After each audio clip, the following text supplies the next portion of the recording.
കർത്താവിന് മഹത്വം. प्रभु को महिमा मिले। കർത്താവ് നമുക്ക് തന്ന നല്ല ദിവസത്തിനായി സ്തോത്രം. प्रभु ने हमें दिया हुआ ये अच्छा दिन के लिए प्रभु को धन्यवाद देते हैं। നമുക്ക് വീണ്ടും കർത്താവിന്റെ തിരുവചനത്തിന് മുൻപാകെ നമ്മുടെ ഹൃദയങ്ങളെ തുറന്ന് അനുസരണമുള്ള മക്കളായിട്ട് നമുക്ക് വചനം സ്വീകരിക്കാം. और एक बार हमारे हृदयों को खोल करके प्रभु का वचन की आज्ञाकारिता में होकर के जीवन बिताने के लिए हम अपना दिल खोल कर प्रभु को उपस्थिति में बैठे। നമ്മൾ യുഗപരമായ രക്ഷയെ കുറിച്ച് ചിന്തിച്ചുകൊണ്ടിരിക്കുകയായിരുന്നു. हम युगों में होने वाला परमेश्वर का उद्धार का बारे में देख रहा था। കൃപായുഗത്തെ കുറിച്ച് കഴിഞ്ഞ ആഴ്ച ഇന്നലെ നമ്മൾ അല്പമായി ചിന്തിച്ചു. और कृपा युग में होने वाला उद्धार का बारे में हम लोग कल थोड़ी सी विचार किया।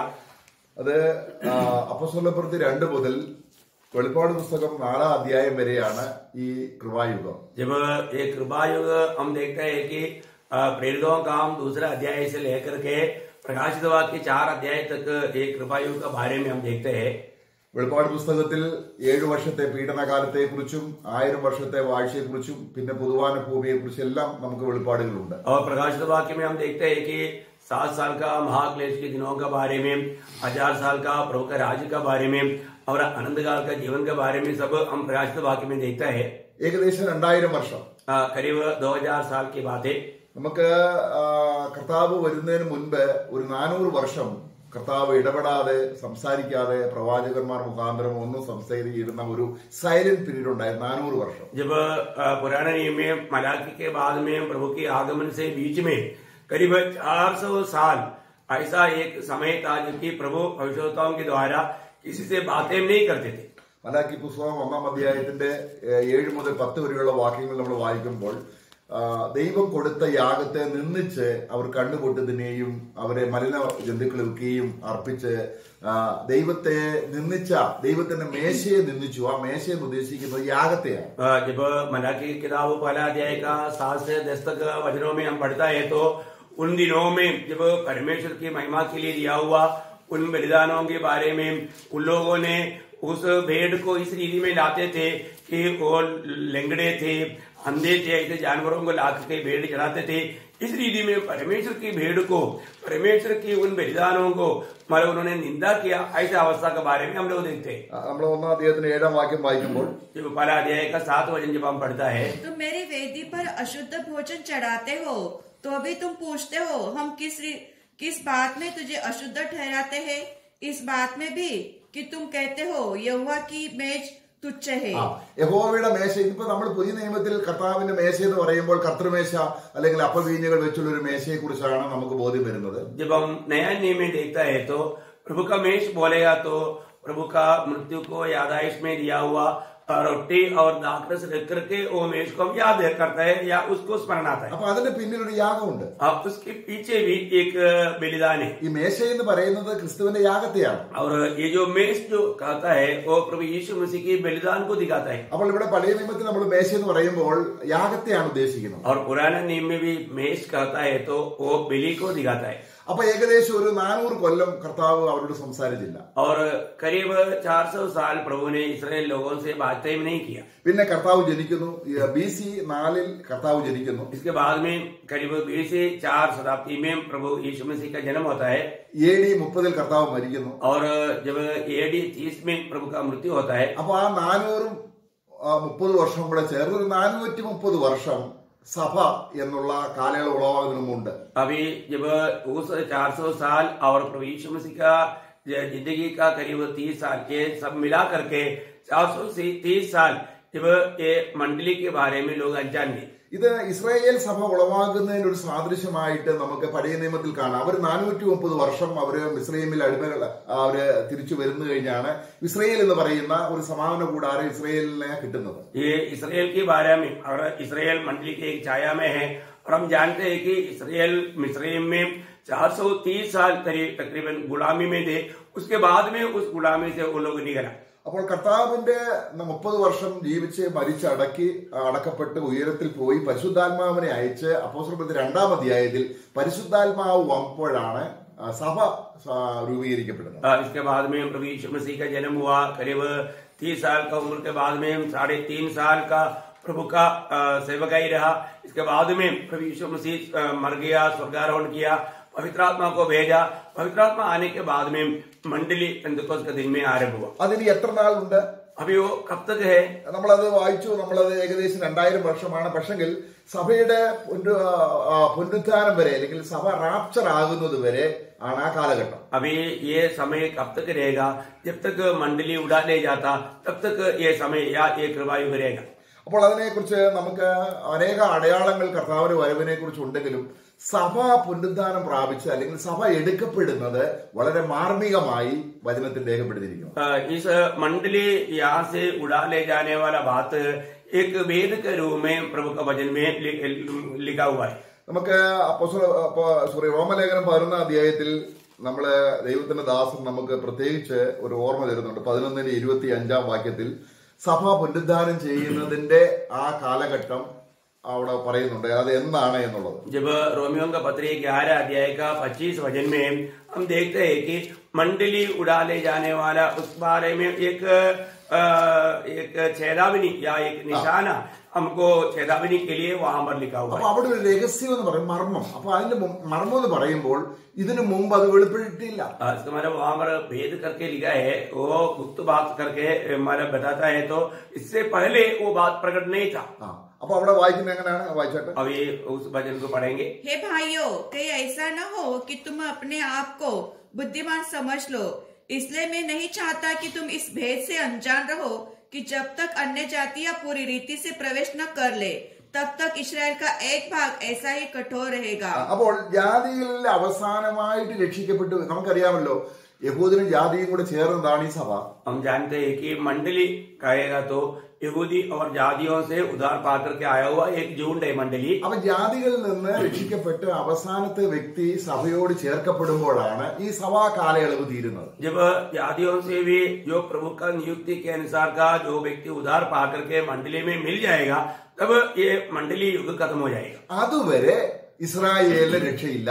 और उस समय तक इसराइल को एक सीमा तक उनका टोटल बोलेगा तो उनका उद्धार नहीं. അപ്പോൾ നമ്മളെ പുനരുദ്ധാനം, ഈ സഭയുടെ പുനരുദ്ധാനം എന്ന് പറയുമ്പോൾ ഇസ്രായേലിൽ ഒരു പുനരുദ്ധാനം ഉണ്ട്. അതുമായിട്ട് പലപ്പോഴും മിക്സ് ചെയ്തു പോകുന്നത് കൊണ്ട് ഒരു ക്ലിയർ ആയ പിക്ചർ പലപ്പോഴും സഭയുടെ പുനരുദ്ധാനത്തെ കുറിച്ച് കിട്ടാറില്ല. मंडली का पुनरुत्थान है और इसराइल का एक पुनरुत्थान या उन लोग पूर्ण रूप में उद्धार पाकर के आने वाला अनुभव है. ये बात दोनों के बारे में अलग करके लोग ना जानने के कारण बहुत लोग उस बात को में टोकर खाते हैं. അപ്പൊ നമ്മള് ഇവിടെ ഒരു വാക്യം വായിക്കുന്നുണ്ട്. നമ്മുടെ റോമലേഖനം 11 അധ്യായം रोमियो का पत्र 11 अध्याय 15 वाक्യം और उसका 15 वचन. क्योंकि जब उनका त्याग दिया जाना जगत के मिलाप का कारण हुआ, तो क्या उनका ग्रहण किया जाना मेरे मरे हुए में से जी उठने के बराबर न होगा? ഓക്കെ. അപ്പോൾ ഇവിടെ നമ്മളൊരു വാക്യം വായിക്കുന്നുണ്ട്. അവരുടെ ഭ്രംശം ലോകത്തിന് നിരപ്പിന് ഹേതുവായി എന്ന് പറഞ്ഞാൽ ദൈവം അവരെ തള്ളിക്കളഞ്ഞപ്പോൾ ലോകത്തിലുള്ളവരെ ജാതികളെ രക്ഷിക്കാനായിട്ട് ദൈവം തിരിഞ്ഞുവെന്നും ഇനിയും ഈ മരിച്ചവരുടെ പുനരുദ്ധാനം എന്ന് പറയുമ്പോൾ അത് സഭയുടെ പുനരുദ്ധാനമായിട്ട് പലപ്പോഴും നമ്മൾ കാണുന്നുണ്ട്. എന്നാൽ സഭയുടെ പുനരുദ്ധാനവും ഇവിടെ പറയുന്ന പുനരുദ്ധാനം രണ്ടാണ്. अभी यहाँ पर हम देखते हैं कि उन लोग भ्रष्ट किया गया या तितर पितर किया गया, ये जातियों के लिए एक उद्धार का कारण बना. इसी प्रकार वे लोग इकट्ठा किया जाना ये पवित्र लोगों का पुनरुत्थान है करके हर एक लोग समझते हैं. परंतु यहाँ पर थोड़ा सा फर्क का बात है. അവരെ അംഗീകരിക്കുക എന്ന് പറയുന്നത് മരിച്ചവരുടെ പുനരുദ്ധാനം എന്ന് പറയുമ്പോൾ സഭയുടെ പുനരുദ്ധാനമല്ല. अभी अगर इसराइल लोगों को प्रभु इकट्ठा करना या एकत्रित करना बोलेगा तो वो मंडली का पुनरुत्थान की बात नहीं. നമുക്കറിയാം, പഴയ നിയമത്തിൽ പലയിടത്തും മരിച്ചവരുടെ പുനരുദ്ധാനം വെളിപ്പെടുത്തുന്നുണ്ട്. पुराने नियम में कई जगह पर मृतकों का पुनरुत्थान का बारे में प्रकट करता है. കർത്താവിനെ ഉയർപ്പിച്ച ലാസറിനെ ഉയർപ്പിച്ച സന്ദർഭത്തില് അതിനുള്ള ബന്ധത്തിൽ കർത്താവ് മാർത്തയും മറിയോടുള്ള ബന്ധത്തിൽ കർത്താവ് പറയുന്നുണ്ട്, ലാസർ ഉയർക്കും എന്ന് പറയുമ്പോൾ അവസാനത്തെ ദിവസം ലാസർ ഉയർക്കും. अभी जब लासर की जी उठने के बारे में जब मार्ता मरियम से कहने के टाइम पर वे लोग कहता है, हम विश्वास करते हैं कि अंतिम समय में लासर जी उड़ेंगी. എന്നാൽ അവസാനം എന്നൊരു വാക്കുണ്ട്. അവസാനത്തിൽ उस आखिरी में वो भी जुड़ेगा. आखिर ऐसा एक शब्द है. അതാണ് മരിച്ചവരുടെ പുനരുദ്ധാനം ഇവിടെ ഉദ്ദേശിക്കുന്നത്. अभी वे बात है यहाँ पर जो मतलब समझते हैं, അത് മർമ്മമല്ല. वो एक भेद नहीं, കാരണം അത് ഓരോ സമയത്ത് വെളിപ്പെടുത്തിയിട്ടുണ്ട്. और वो ऐसा रीति में कई जगह पर प्रकट किया है. പലപ്പോഴും അത് നമ്മള് പൗലോസ് അപ്പോസ്തലൻ പറയുന്നുണ്ട്, മനുഷ്യരുടെ പുനരുദ്ധാനത്തെ കുറിച്ചുള്ള പ്രത്യാശയിലാണ് ഞാനിപ്പോൾ അത് സഭയുടെ പുനരുദ്ധാനത്തെ കുറിച്ചല്ല അദ്ദേഹം പറയുന്നത്. കാരണം യഹൂദനോടുള്ള ബന്ധത്തിൽ സദൂക്യരും പരീശന്മാരും ഉള്ള ബന്ധത്തിൽ തനിക്ക് തന്റെ വാദം ജയിക്കാൻ വേണ്ടി താൻ പറഞ്ഞതാണ്. കാരണം പരീശന്മാര് മരിച്ചവരുടെ പുനരുദ്ധാനം വിശ്വസിക്കുന്നു. मरे पुनरुत्थान के बारे में कई बार प्रेरित पौलुस ने कहा है कि वो मंडली का पुनरुत्थान की बात नहीं, यहूदियों की विश्वास के अनुसार एक पुनरुत्थान पर वो लोग विश्वास करते थे, तो सदूकी लोग वो बात को विश्वास नहीं करते थे। वो बात को उनको यकीन दिलाने के लिए अपने विश्वास को ऊंचा करते हुए प्रेरित पौलुस अपने पुनरुत्थान के बारे में इस प्रकार गवाही देते थे। എന്നാൽ സഭയുടെ പുനരുദ്ധാനം മർമ്മമായിട്ട് ഇതിനു മുമ്പ് ആരും പറഞ്ഞിട്ടില്ല, കർത്താവ് പറഞ്ഞിട്ടില്ല. കർത്താവിന് അറിയാം, പക്ഷേ കർത്താവ് സഭയുടെ പുനരുദ്ധാനത്തെ കുറിച്ച് അല്ല പറയുന്നത്, യഹൂദന്റെ പുനരുദ്ധാനമാണ്. परंतु मंडली का पुनरुत्थान तो एक वेद है, उसके बारे में प्रभु यीशु मसीह ने भी नहीं कहा, क्योंकि यीशु मसीह भी जानता था लेकिन वो बताया नहीं, क्योंकि वो एक वेद है। ഇവിടെ നമ്മള് 1 कोरिन्थർ അതിന്റെ 15 അധ്യായത്തിന്റെ 51 വാക്യം, जब पहला कुरिन्थी 15 अध्याय का 51 वचन, पहला कुरिन्थी 15 अध्याय का 51, देखो मैं तुमसे भेद की बातें कहता हूँ, हम सब नहीं सोएंगे परंतु सब बदल जाएंगे। നമ്മൾ എല്ലാവരും എന്ത് ചെയ്യും?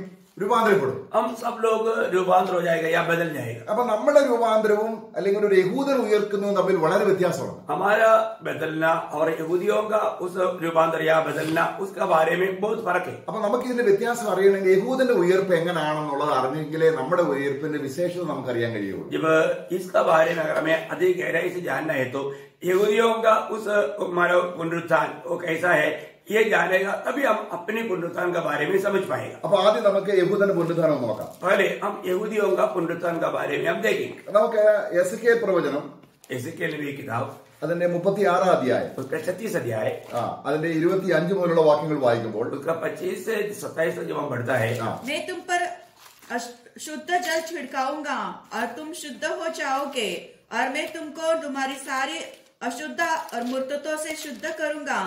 मैं तुमको नया मन दूंगा और तुम्हारे भीतर नई आत्मा उत्पन्न करूंगा और तुम्हारी देह में से पत्थर का हृदय निकाल कर तुमको मांस का हृदय दूंगा।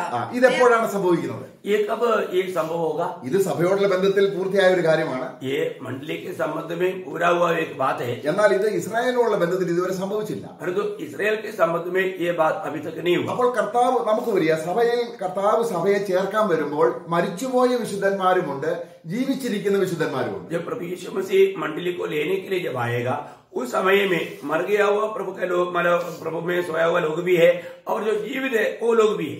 ഇതുപോലെ തന്നെയാണ് യഹൂദനോടുള്ള ബന്ധത്തിൽ മരിച്ചുപോയ കുറച്ചു പേരുണ്ട്, ജീവിച്ചിരിക്കുന്നവരുമുണ്ട്. और इसी प्रकार यहूदियों के संबंध में भी है, कुछ मर गया है और कुछ जीवित है। ഇവിടെ ജീവിച്ചിരിക്കുന്നവരുടെ കാര്യം പറയാണ്. अभी यहाँ पर जीवितों के बारे में कहता है, ക്രിസ്തു രാജ്യം സ്ഥാപിക്കാനായിട്ട് വരുമ്പോൾ അന്ന് കുത്തിവെങ്കിലേക്ക് നോക്കി അക്ഷരീയ കണ്ണുകൊണ്ട് കാണുന്ന ഒരു കൂട്ടം യഹൂദന്മാരെ സംഭവിക്കുന്ന വിഷയമാണ്. കാരണം അവിടെ സെക്രിയ पर्वतത്തിലൊക്കെ നമുക്ക് ആ വാക്യങ്ങൾ കാണാൻ കഴിയും. जब प्रभु यीशु मसीह 1000 साल राज करने के लिए जब आता है, उस आगमन में यहूदी लोग जिसको उन्होंने भेजा था, उनको देख करके वो लोग उस समय में रोएगा, उसके बारे में ये बताता है। അപ്പോൾ അവിടെ ഒരു ദിവസം കൊണ്ട് ജനത്തിന്റെ അകൃത്യം പരിഹരിക്കപ്പെടുകയും ഒരു ദിവസം കൊണ്ട് ഒരു ജാതി പിറക്കുമോ എന്നൊക്കെ ചോദിച്ചു ഇസ്രായേൽ രാഷ്ട്രം മൊത്തമായിട്ട് മശിഹായെ സ്വീകരിക്കുന്ന ഒരു കാലഘട്ടമുണ്ട്. और भविष्य में हम देखते हैं कि एक ही दिन में एक जाति या एक देश प्रभु की ओर देख करके उद्धार पाएगा या उद्धार पाएगा क्या, ऐसे सवाल करने वाला एक शब्द भी हम देखता है, परंतु एक ही दिन ये लोग उद्धार पाएगा। നാം നേരത്തെ വായിച്ച റോമാലേഖനത്തിൽ അതുണ്ട്. ये बात हमने जो पहले पढ़ा था रोमियों का पत्री में, वो बात है। അതിന്റെ 11 അധ്യായത്തിൽ നമ്മൾ വായിച്ചു. उसका रोमियों 11 अध्याय में अभी हमने पढ़ा था, അതിന്റെ 26 വാക്യം, उसका 26 वचन, ഇങ്ങനെ ഇസ്രായേൽ മുഴുവനും രക്ഷിക്കപ്പെടും. और इस रीति से सारा इस्राएल उद्धार पाएगा। കാരണം അവർക്ക് വേണ്ടി മശിഹ വരുന്നു, क्योंकि उनके लिए मसीहा आता है। ജീവിച്ചിരിക്കുന്നവർ കുത്തിവെങ്കിലേക്ക് നോക്കും, और जो जीवित है उस समय में वे लोग जिसको भेदा था उनको देखेंगे, അവരുടെ മേലെല്ലാം ആത്മാവിനെ പകരും. और उनमें प्रभु की आत्मा उंडेला जाएगा। അത് ജീവിച്ചിരിക്കുന്നവരുടെ കാര്യമാണ്. अभी ये जीवित लोगों का बात है। എന്നാൽ അതിനു മുമ്പ് മരിച്ചുപോയ അല്ലെങ്കിൽ ആദാം മുതൽ ഇങ്ങോട്ടുള്ള അബ്രഹാം, ഇസാക്ക്, യാക്കോബ് ഇങ്ങനെയുള്ള മരിച്ചുപോയ വിശുദ്ധന്മാരുടെ അവസ്ഥ എന്ത്? परंतु जब आदम से लेकर के उस समय तक मरा हुआ लोगों की अवस्था क्या है, അതാണ് 37 അധ്യായം വായിക്കുന്നത്. वही बात हम उसका 37 वचन में देखता है। 37 അധ്യായം മുഴുവനും മരിച്ചു അസ്ഥികളെ, ഉണങ്ങിയ അസ്ഥികളെയും ഒക്കെ കണ്ടിട്ട് അവരെ മാംസം പിടിച്ച് അവിടെ അതിന്റെ 37ന്റെ 6 വാക്യം, जब एजेकियल 37 अध्याय उसका 6 वचन, मैं तुम्हारे नसें उपजाकर मार चढ़ाऊंगा और तुमको चमड़े से ढापूंगा और तुम्हें सांस समझाऊंगा और तुम जी जाओगे. ഓക്കെ, ഇതാരെ കുറിച്ചാണ്? ये किसके बारे में है? മരിച്ചുപോയ യഹൂദൻ ഉയർക്കുന്ന കാര്യമാണ്. ये मरे हुए यहूदी लोगों का उड़ने के बारे में है. അപ്പൊ അവിടെ ആത്മാവിനെ പകരുന്നുള്ളൂ. അവിടെ നമുക്ക് അതിന്റെ 12ാം വാക്യം വായിക്കുമ്പോൾ उसका 37 का 12 वचन जब हम पढ़ता है तो वहां पर आत्मा उंडेलते हैं, वो बात को देखते हैं. इस कारण भविष्यवाणी करके उनसे कहो, परमेश्वर यहोवा यो कहता है, हे मेरी प्रजा के लोगों, 14 मैं तुमसे अपना आत्मा समाऊंगा और तुम जियोगे और तुमको तुम्हारे निज देश में बसाऊंगा. तब तुम जान लोगे कि यहोवा की ये 12ാം വാക്യത്തിൽ നിങ്ങളുടെ ശവക്കുഴികളെ ഞാൻ തുറന്ന് ഞാൻ പുനരുദ്ധാനം പ്രാപിപ്പിച്ച് നിങ്ങളെ എന്റെ ഇസ്രായേൽ ദേശത്ത് കൊണ്ടുവരും, എന്നിട്ട് ഞാൻ എന്റെ ആത്മാവിനെ പകരും. ഇതേതാണ് മരിച്ചുപോയ വിശുദ്ധന്മാരുടെയാണ്. 36ാം അധ്യായത്തിൽ വായിക്കുന്നത് ജീവിച്ചിരിക്കുന്നവരുടെ മേൽ ആത്മാവ് വന്നിട്ട് അവർക്ക് പുതിയ ഹൃദയവും പുതിയ ആത്മാവിനെ കൊടുക്കുന്ന കാര്യമാണ്. अभी यहाँ पर 37 अध्याय का 10 वचन में हम देखते हैं, 12 वचन में हम देखते हैं कि वो उनका कब्रों को खोल करके प्रभु उनको क्या करेगा, जिला करके उन पर प्रभु आत्मा उंडेलेगा. और 36 वचन में जो हम देखते हैं और 36 अध्याय में हम देखते हैं वो जीवित लोगों के ऊपर प्रभु उंडेलने वाला आत्मा के बारे में. അപ്പൊ അത് സഭയിലുള്ള മരിച്ചവർ ഉയർക്കുന്നതും ജീവനോടിരിക്കുന്നതും ശേഷിക്കുന്നവർ രൂപാന്തരപ്പെടുന്നതും ഒരു വ്യത്യാസമുണ്ട്. अभी ये बात मंडली के लोग जो प्रभु में सो गया वो जी उड़ना और जो प्रभु में जीवित है वो लोग रूपांतर उड़ा ले जाने वाला, इन दोनों बातों में बहुत फर्क है.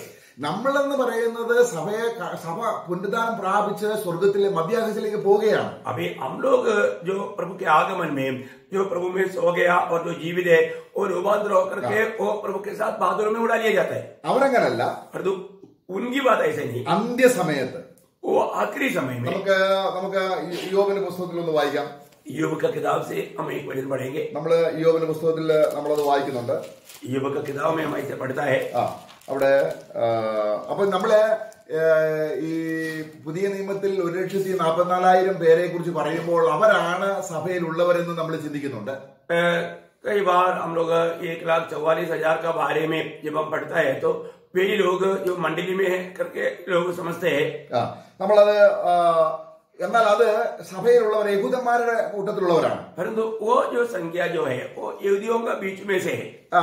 നമ്മള് യോബിന്റെ പുസ്തകത്തിൽ യോബ് പുനരുദ്ധാനം പ്രാപിക്കുന്നതിനെ കുറിച്ച് യോബ് പറയുന്നുണ്ട്. योग अपनी पुनरुत्थान का बारे में कहता है. നമ്മൾ യോബിന്റെ പുസ്തകം അതിന്റെ 19-25 जब योग का किताब 19 अध्याय का 25 से 27 मुझको तो निश्चय है कि मेरा छुड़ाने वाला जीवित है और वह अंत में पृथ्वी पर खड़ा होगा और अपने खाल से इस प्रकार. അവിടെ നമ്മൾ വായിക്കുന്നുണ്ടോ, എന്റെ രക്ഷിതാവ് ജീവിച്ചിരിക്കുന്നു, मेरा उद्धारकर्ता जीवित है, അവൻ ഭൂമിമേൽ നിൽക്കും, वो इस धरती पर खड़ा होगा. അപ്പോൾ യോബ് എപ്പോഴാണ് ഉയർത്തെഴുന്നേറ്റ് വരുന്നത്? अभी योग कब उड़कर आएगा? ഞാൻ ദേഹസഹിതനായി, ഞാൻ അവിടെ ദേഹരഹിതനായിട്ടാണ് മലയാളം. ഞാൻ ഒരു ശരീരത്തോടെ, പുനരുദ്ധാന ശരീരത്തോടെ എന്റെ കർത്താവിനെ കാണും. मैं अपनी उस शरीर के साथ मैं अपनी आंखों से मैं प्रभु को देखेगा. मलयालम में देख रहित लिखा है परंतु देख सहित मैं प्रभु को देखेगा करके सच्चाई है, उसका सही परिभाषा है. അത് നമ്മൾ എപ്പോഴാണ് കാണുന്നത്? वो हम कब देखेंगे? സക്കറിയ പ്രവചനം 14:4 കർത്താവ് ഒരുവനായി വരുന്നതാണ്. जब जकरिया 14 अध्याय का 4 वचन में जब प्रभु यीशु मसीह अपने पवित्र लोगों के साथ ओलिव पहाड़ पर आने की बात है. അപ്പോൾ കർത്താവ് മഹത്വ പ്രത്യക്ഷതയിൽ വരുമ്പോഴാണ് യഹൂദന് പുനരുദ്ധാനം സംഭവിക്കുന്നത്. जब प्रभु यीशु मसीह महिमा में जब प्रकट होगा उस समय में यहूदियों का पुनरुत्थान होगा. അപ്പൊ അവിടെ നമ്മൾ വെളിപ്പാട് പുസ്തകം 1-ാം അധ്യായത്തിൽ നമ്മൾ അതിന്റെ 7-ാം വാക്യത്തിൽ വായിക്കുന്നുണ്ട്. जब प्रकाशित वाक्य 12 अध्याय का 7 वचन में भी हम प्रभु का इस प्रकार का प्रकट आगमन के बारे में हम देखता है. ഇതാ അവൻ മേഘാരൂഢനായി വരുന്നു, बादलों के साथ आने वाला है, बादलों के साथ आ रहा है. और हर एक आंख उसको देखेगी, वरन जिसने उसे भेदा था वे भी उसे देखेंगे और पृथ्वी के सारे कुल उसके कारण छाती पीटेंगे. हाँ आमीन. ഇവിടെ ആർക്ക് വേണ്ടിയാണ് അവൻ വരുന്നത്? अभी यहाँ पर किसके लिए प्रभु आ रहा है? മേഘാരൂഢനായി വരികയാണ്. वो बादलों में आएंगे അവനെ കുത്തിത്തുളച്ചവർ. और जिसने उसको छेदा था या भेदा था. അപ്പോൾ യഹൂദൻ അക്ഷരീയമായ കണ്ണുകൊണ്ട് കണ്ട് അവർക്ക് പാപമോചനം വരികയാണ്. കാരണം അവർ കുത്തിവെങ്കിലേക്ക് നോക്കി ഓരോ ഗോത്രവും വിലപിക്കും, അവർ കർത്താവിനെ പൂർണ്ണ ഹൃദയത്തോടെ സ്വീകരിക്കും. ഇത് സഭയെ സ്വീകരിക്കുന്ന കാര്യമല്ല, യഹൂദനെ സ്വീകരിക്കാൻ, യഹൂദനെ രാജ്യം സ്ഥാപിക്കാനായിട്ട് കർത്താവ് വരുമ്പോഴാണ് ഈ മരിച്ചുപോയ പഴയ നിയമത്തിലെ വിശുദ്ധന്മാർ ഉയർക്കുന്നത്. ये मतलब मंडली के संबंध की बात नहीं है, ये यहूदी लोगों की बात है. यहूदी लोग उनको भेजा था, वे लोग जी उड़ करके प्रभु के आगमन में वे सारे लोग प्रभु को देखेगा. അപ്പൊ നമുക്ക് ദാനിയേലിനോടുള്ള ബന്ധത്തിൽ ദാനിയേൽ എപ്പോഴാണ് ഉയർക്കുന്നത്? दानियल के संबंध में देखेगा तो दानियल कब जी उड़ता है? ദാനിയേലിന്റെ പുസ്തകം അതിന്റെ 12ാം അധ്യായത്തിന്റെ 2ാം വാക്യം വായിക്കുമ്പോൾ जब दानियल का किताब 12 अध्याय उसका दूसरा वचन में जब हम पढ़ता है, जो भूमि के नीचे सोए रहेंगे उनमें से बहुत से लोग जाग उठेंगे. ഇവിടെ നമ്മൾ അതെല്ലാം വായിക്കണ്ട. ഇത് ദാനിയേലിനോട് പറയുമ്പോൾ പറയുകയാണ്, ഭൂമിയിൽ നിദ്രയുള്ളവർ ഉയർത്തെഴുന്നേൽക്കും. अभी ये बात हम जब दानियल के संबंध में जब कहता है तो जो मिट्टी में सोए हैं वे लोग जी उड़ेंगे. എന്നിട്ട് എപ്പോഴാണ് അവിടെ അതിന്റെ എന്നിട്ട് പിന്നെ ആ സമയം പറയുന്നുണ്ട്, और उसका समय बताता है, നീയോ അവസാനം വരുന്നത് വരെയും പോയിക്കൊള്ളുക. 13ാം വാക്യം, उसका 13 वचन. तब तू जाकर अंत तक ठहरा रह और तू विश्राम करता रहेगा और उन दिनों के अंत में तू अपने निज भाग पर खड़ा ഈ होगा. അന്ത്യം അല്ലെങ്കിൽ ഇതാണ് അവസാനത്തിൽ പുനരുദ്ധാനം പ്രാപിക്കുക എന്ന് പറയുന്നത് ഇത് യഹൂദനെ കുറിച്ചാണ്. കാരണം ഈ അന്ത്യം എന്ന് പറയുന്നത് ആദ്യം നമ്മൾ വായിക്കുന്നുണ്ട്. ഇദ്ദേഹം എപ്പോഴാണ് ഉയർത്തെഴുന്നേൽക്കുക? ദാനിയേൽ അന്ത്യത്തിൽ, നീ അന്ത്യം വരുന്നത് വരെയും വിശ്രമിക്കുക. इस आखिर कहां पर है? जब दानियल जी उठने के संबंध में है. ये संभव मंडली के संबंध से एकदम अलग बात है. तो प्रभु का वचन कहता है कि तुम आखिर तक विश्राम करते रहे. ഈ അവസാനം എത്ര നാളാണ്? और ये आखिर जो समय ये कब तक है? 11ാം വാക്യത്തിൽ വായിക്കുന്നുണ്ട്, उसका 11 वचन में हम पढ़ता है, നിരന്തര ഹോമയാഗം നിർത്തലാക്കുകയും ശൂന്യമാക്കുന്ന മ്ലേച്ഛത ബിംബത്തെ പ്രതിഷ്ഠിക്കുകയും. ഇത് നമ്മൾ ദാനിയേലിന്റെ പുസ്തകത്തിൽ കാണുന്നുണ്ട്. കർത്താവ് മത്തായിയുടെ സുവിശേഷത്തിൽ അത് വ്യക്തമായിട്ട് പറഞ്ഞിട്ടുണ്ട്. ഇതെല്ലാം യഹൂദനോട് ബന്ധപ്പെട്ട കാര്യമാണ്. अभी जब से नित्य होम बलि उठाई जाएगी और वह घिनौनी वस्तु जो उजाड़ कर देता है स्थापित की जाएगी, तब से 1290 दिन बीतेंगे. अभी यहाँ पर जो बताया हुआ बात हम देखते हैं कि यही बात को प्रभु यीशु मसीह ने मत्ती 24 अध्याय में भी कहा हुआ है. ये जब दानियल की किताब में लिखा हुआ बात है. അപ്പൊ നമ്മളത് വെളിപ്പാട് പുസ്തകത്തിൽ നമ്മളത് വായിക്കുന്നുണ്ട്. 11ാം അധ്യായം 42 മാസം ജാതികൾ യെരുശലേം ചവിട്ടിക്കളയും. और यही बात को प्रकाशित वाक्य 11 अध्याय में भी हम देखते हैं कि 42 महीना जाति के लोग यरूशलेम को लदाड़ेगा. 42 മാസം, 42 महीना. അപ്പൊ അതാണ് ഇവിടെ നമ്മൾ വായിക്കുന്നത്. ഇവിടെ ദാനിയേലിന്റെ പുസ്തകത്തിൽ അതിന്റെ 11ാം വാക്യത്തിൽ, അതായത് 1290 ദിവസമെന്ന് വെള്ളം വ്യക്തമായിട്ട് പറയുന്നുണ്ട്. अभी यहाँ पर दानियल की किताब में वो दिनों का बारे में भी लिखा है कि 1290 दिन या मतलब 42 महीना. അപ്പം ഈ 3.5 വർഷം കഴിഞ്ഞിട്ട് ये 3.5 साल के बाद में പിന്നെ ഒരു 45 ദിവസം കൂടെ എക്സ്ട്രാ ചെയ്യുന്നു. और इसके बाद में 45 दिन और भी वो इस प्रकार का कार्य करता है. അതാണ് നമ്മള് ദാനിയേലിന്റെ പുസ്തകം അതിന്റെ 12ാം അധ്യായത്തിന്റെ 12ാം വാക്യത്തിൽ. और दानियल 12 का 12 में हम देखते हैं, क्या ही धन्य है वह जो धीरज धर कर 1331 दिन के अंत तक भी पहुंचे. അപ്പൊ അന്ത്യം എന്ന് പറയുന്നത് ഏതാണ്? अभी अंत बोलेगा तो कब है? 42 മാസമാകുന്ന 1290 ദിവസം കഴിഞ്ഞ് എക്സ്ട്രാ ഒരു 45 ദിവസം കൂടെ കൂട്ടി 1335 ദിവസവും കൂടെ കഴിഞ്ഞ എന്ന് പറഞ്ഞാൽ മഹോദ്രവത്തിന്റെ അവസാനത്തെ 3.5 വർഷം കൂടെ കഴിഞ്ഞുള്ള ഇതിനെയാണ് ഈ അന്ത്യ പുനരുദ്ധാനം അല്ലെങ്കിൽ അന്ത്യ നാളിലുള്ള പുനരുദ്ധാനം ഉദ്ദേശിക്കുന്നത്. अभी यहाँ पर बोला हुआ आखिरी पुनरुत्थान कब है? जब 3.5 साल या 42 महीना या 1290 दिन, इस दिन के साथ और 45 डेज जोड़ करके 1335 दिन जब लगेगा, उस समय में उनका पुनरुत्थान है. അതാണ് നമ്മൾ യോബിന്റെ പുസ്തകത്തിൽ വായിച്ചത്. वही बात को हमने योग का किताब में നമ്മുടെ കർത്താവ് മഹത്വ പ്രത്യക്ഷതയിൽ യഹൂദനെ രക്ഷിക്കാനായിട്ട് വരുന്നു. जब हमारा प्रभु यीशु मसीह उस बादलों में प्रकट में जब आता है, वो समय में वो यहूदियों का उद्धार करने के लिए आता है. അപ്പോൾ മരിച്ചുപോയ യഹൂദന്മാർ ഉയർത്തെഴുന്നേൽക്കും. उस समय में मर गया हुआ यहूदी लोग जी उठेगा. ജീവിച്ചിരിക്കുന്നവർ എന്ത് സംഭവിക്കും? നമ്മൾ 36 അധ്യായം വായിച്ചതുപോലെ അവരുടെ മേൽ ആത്മാവ് പകരപ്പെടും. और जो जीवित है, जैसे अभी हमने मतलब ऐसे खेल में पढ़ा था, उन पर भी आत्मा उंडेला जाएगा. ഇതാണ് അന്ത്യകാലത്ത് എന്ന് ഉദ്ദേശിക്കുന്നത്. ये है अंत समय में, आखिरी समय में वो शब्द से മരിച്ചുപോയ യഹൂദനെ ഉയർപ്പിക്കാനായിട്ട് ആത്മാവ് വ്യാപരിക്കും. अभी जो मर गया हुआ उनको जिलाने के लिए भी आत्मा काम करेंगे. എന്നാൽ ആ മരിച്ചുപോയ വിശുദ്ധന്മാരെ അവർ ഉയർപ്പ് പ്രാപിക്കുമ്പോൾ അവർ ജീവിച്ചിരുന്ന കാലഘട്ടം തങ്ങളുടെ ശരീരങ്ങൾ ഒരു മന്ദിരമായിട്ടും തങ്ങളുടെ ശരീരങ്ങൾ ക്രിസ്തുവിന്റെ ശരീരമായിട്ടും കണ്ടവരല്ല. अभी वो जो यहूदी लोग जी उठता है उस समय में वो लोग जब जीवित था उस समय में प्रभु का मंदिर है, प्रभु हमारे में जी रहा है, उस प्रकार का दर्शन पाए वो लोग नहीं थे. അവർ ജീവിച്ചിരുന്നപ്പോൾ അവർക്ക് വേറെ മന്ദിരമുണ്ട്. क्योंकि उन लोग जब जीवित था उस समय में उनके लिए एक अलग मंदिर था. എന്നാൽ സഭ എന്ന് പറഞ്ഞാൽ ആ ക്രിസ്തുവിന്റെ ശരീരമാകുന്ന സഭയുടെ ഉയർപ്പ് എന്ന് പറയുന്നത് അവർ ജീവിച്ചിരുന്ന കാലഘട്ടം ഓരോ വിശ്വാസിയുടെയും ശരീരമാണ് ദൈവത്തിന്റെ മന്ദിരം. परंतु मंडली की अवस्था इन लोगों से एकदम फर्क है. क्योंकि जब मंडली जब जीवित है तो उस समय में मंडली के लिए एक अलग मंदिर नहीं, मंडली स्वयं प्रभु का मंदिर है. एक एक जन प्रभु का एक मंदिर था. അപ്പം ക്രിസ്തുവിന്റെ ശരീരമാകുന്ന ആ സഭയുടെ ഉയർപ്പും പഴയ നിയമത്തിലെ വിശുദ്ധന്മാരുടെ ഉയർപ്പും രണ്ടും രണ്ടാണ്. इसका बोलने का अर्थ क्या है प्रियो? हम लोग जो प्रभु का जो देह जो मंडली जो है और जो यहूदी है उनका दोनों का पुनरुत्थान अलग अलग है. അപ്പൊ നമ്മുടെ പുനരുദ്ധാനം ഏതാണ്? हमारा पुनरुत्थान कौन सा है? ഈ കർത്താവിനെ രക്ഷിതാവായി സ്വീകരിച്ചതു മുതൽ നമ്മുടെ ശരീരത്തിന്റെ വീണ്ടെടുപ്പ് വരെയും ഈ ശരീരത്തിന്റെ ഉദ്ധാരണത്തിന് വേണ്ടി കാത്ത് ജാഗരിച്ച് ആത്മാവിൽ കാത്ത് ജീവിച്ചവരാണ് ഈ വിശുദ്ധന്മാർ. अभी जो भी नया नियम का मंडली जो है उद्धार पाने के बाद में प्रभु के आगमन की बाट जो होते हुए प्रभु की आत्मा में जीवित रहने वाला पवित्र लोग है जो प्रभु का मंडली जो प्रभु के आगमन में डाले जाता है. നമ്മൾ ഫിലിപ്പിലേഖനം 3:11 വായിച്ച് जब फिलिपियों का पत्र 3 अध्याय का 11 वचन. അപ്പൊ യഹൂദന്റെ പുനരുദ്ധാനത്തെ കുറിച്ച് പൗലോസിന് അറിയാം.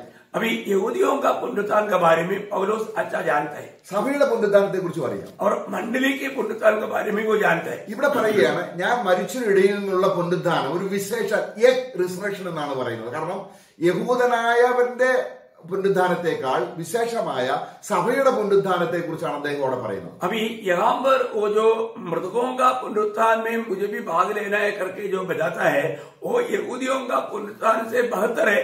ये रीति में यहाँ पर पौलुस कहता है പടോ फिलिपियों 3:11 कि मैं किसी भी रीति से मरे हुओं में से जी उठने के पद तक पहुंचू. ഞാൻ അദ്ദേഹം ജീവിച്ചിരുന്നപ്പോൾ എന്താ ചെയ്യുന്നത്? എങ്ങനെങ്കിലും अभी वो जब जीवित था उस समय में कैसे भी മരിച്ചവരിടയിലുള്ള പുനരുദ്ധാനം. ആ മരിച്ചവരെ കുറിച്ചാണ് मरे हुओं से जी उठना. ये मरे हुए लोग कौन है? അത് അതിക്രമങ്ങളാലും പാപങ്ങളാലും മരിച്ചവരെ കുറിച്ചല്ല. ये पाप और अतिक्रम के कारण मरे हुए उन पापियों के बारे में नहीं, യഹൂദന്റെ മരിച്ചുപോയവരെ കുറിച്ചാണ് പറയുന്നത്. ये यहूदियों का जो मरे हुए लोगों के बारे में कहता है. അപ്പോൾ താൻ ജീവിച്ചിരുന്നപ്പോൾ എങ്ങനെയാണ് താൻ ജീവിച്ചത്? अभी प्रेरित पौलुस जब जीवित रहा उस समय में वो कैसे जीवित रहा? ഞാനൊരു വിശേഷ പുനരുദ്ധാനം പ്രാപിക്കും എന്ന വിശ്വാസത്തിലാണ് അദ്ദേഹം ജീവിച്ചത്. അതിനുവേണ്ടിയാണ് ജീവിച്ചത്. वो एक विशेष प्रकार का पुनरुत्थान पाएंगे इस आशा में वो जीवित रहा. അപ്പോൾ അദ്ദേഹം തന്റെ ശരീരത്തെ എങ്ങനെ ചെയ്തു?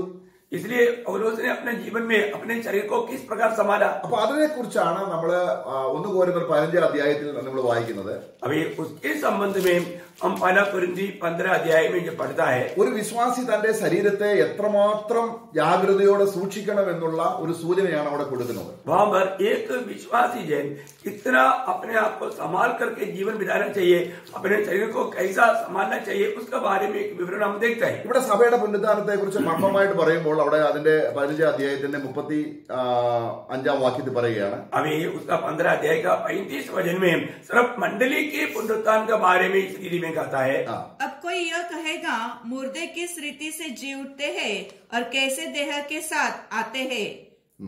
36 കൂടെ हे निर्बुद्धि, जो कुछ तुम बोता है जब तक वह न मरे जिलाया नहीं जाता. അപ്പോൾ ഈ ശരീരം ഉയർത്തുന്നതിനുള്ള ബന്ധത്തിൽ ജീവിച്ചിരിക്കുന്ന സമയത്ത് നമ്മൾ വിതയ്ക്കണം എന്ന് പറയുന്നു. जब ये शरीर का जीवन के संबंध में हम लोग बार बार कहता है कि बोना बोना बोना.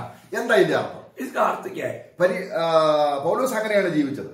पौलुस इस रीति में जीवन बिताया. കാരണം നമ്മുടെ ശരീരം പരിശുദ്ധാത്മാവിന് മന്ദിരമായതുകൊണ്ട് हमारा शरीर पवित्र आत्मा का मंदिर है. നമ്മുടെ ശരീരത്തിൽ ജീവിച്ചിരിക്കുമ്പോൾ ഉയർന്നു വരുന്ന ഹൃദയത്തിലെ ചിന്തകൾ, പാപങ്ങൾ, അല്ലെങ്കിൽ നമ്മുടെ ഹൃദയത്തിൽ നിന്ന് ഉയർന്നു വരുന്ന കാര്യങ്ങൾ പരിശുദ്ധാത്മാവിന് അസഹ്യമായ കാര്യങ്ങളാണ്. हमारे जीवन में हमारा मन में उड़ने वाला बहुत से विचार भावनाएं, ये पवित्र आत्मा को बहुत तकलीफ देने वाला, दुख देने वाली बातें हैं। അത് പൗലോസ് നമ്മളെ പത്രോസിന്റെ ലേഖനത്തിൽ വായിക്കുമ്പോൾ 1 പത്രോസ് 2 അധ്യായത്തിൽ എന്താ വായിക്കുന്നത്? രക്ഷിക്കപ്പെട്ട നമ്മൾ എന്ത് ചെയ്യണം? जब पहला पत्रोस 2 अध्याय का पहला वचन में हम देखते हैं कि जो उद्धार पाया हुआ लोग, हमारा कर्तव्य क्या है? इसलिए सब प्रकार का बैर भाव, अच्छल और कपट और डाह और निंदा को दूर करके ഇതെന്ത് ചെയ്യണം? അപ്പൊ നമ്മൾ ഈ ശരീരത്തിൽ, അപ്പൊ യഹൂദനെ സംബന്ധിച്ചോളം അങ്ങനെ ഇല്ല. अभी हमें क्या करना चाहिए? हमारे जीवन में इस प्रकार की पाप और बुराइयों को दूर करना चाहिए, परंतु यहूदियों के संबंध में ये बात नहीं। കാരണം അവിടെ നമ്മള് റോമലേഖനം അതിന്റെ 8 അധ്യായത്തിന്റെ 13 വാക്യത്തിൽ ആത്മാവിനാൽ ശരീരത്തിന്റെ പ്രവൃത്തികളെ മരിപ്പിക്കണം. अभी हम रोमियो का पत्री 8 अध्याय का 13 वचन में हम देखते हैं कि हम आत्मा के द्वारा शरीर के कामों को मारना है। അപ്പോൾ ഇതിനെയാണ് നമ്മളിവിടെ വായിച്ചത്, മൂടാ നീ വിതയ്ക്കുന്നത് ചാകണം. अभी इसलिए यहाँ पर हम कुरिन्थ मंडली को लिखते हुए 15 अध्याय में अभी हमने पढ़ा, ये मूर्ख जो तुम बोता है वो मरना है। അപ്പൊ നമ്മൾ ഈ ഭൂമി ജീവിക്കുമ്പോൾ നമുക്ക് ജഡമോഹം ഉണ്ടാകാം. हम लोग ये दुनिया में जीते वक्त हमें शरीर की अभिलाषा हो सकता है, ജഡമോഹം, കൺമോഹം, ജീവിതത്തിന്റെ പ്രതാപം. और हम देखते हैं कि शरीर की अभिलाषा, आंखों की अभिलाषा, जीविका का घमंड, ഇത് ദൈവത്തിൽ നിന്ന് വരുന്നതല്ല. ये परमेश्वर की ओर से नहीं। ഈ ജഡത്തിന്റെ ഈ മോഹം എന്ന് പറയുന്നത് നമ്മുടെ പ്രാണ ശരീരത്തിന്റെ പ്രകൃതിയിലുള്ള ആഗ്രഹങ്ങളെയാണ്. ये जो भी मोह जो है, ये हमारा एक गिरावट पाया हुआ शरीर की ओर से होने वाला स्वभाव है।